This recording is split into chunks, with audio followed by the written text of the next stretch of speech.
Hey church family, Pastor Eric here with today's Word from the Word. And we've been looking at 1 Thessalonians chapter 5, and we saw some encouraging things about God coming back and taking care of his people.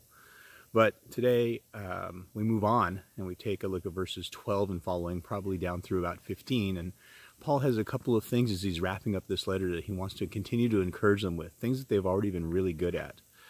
One is that they would continue to live out good lives. But in doing so, we understand that being people who care for one another, someone who really cares enough to encourage you when things are rough. They also warn you when you have been lazy. They admonish those who are not doing what is right, clearly biblically wrong. But they have patience with everyone. Take a look for those verses. Take a look down in verses 12 and 13. He says, warn the idle. He says, admonish those who are struggling. Be patient with those who are weak. Encourage them. And he says, above all, do what is good for everybody. Now, that one is something we can hang our hats on. Here's what I want you to get from that, is that doing what is best for the other person is what true love is. When God talks about agape love, he's talking about that highest form of love that has the other person's best interests in mind and at heart. And that means sometimes we need to come alongside and put an arm around somebody and say, I love you, I care about you, how can I walk with you, how can I help? But other times it means saying, hey, buck up, my friend. You know you're doing things that aren't right, and you're wondering why things are going badly and why you feel badly. Well, it's because you already know you're not doing what you're supposed to do. So I just want to encourage you that sometimes we all need an arm around the shoulder, a pat on the back. Sometimes we all need a kick in the rear. But the thing that is most important is the motivation behind that. It needs to be done out of love. It needs to be done with great care.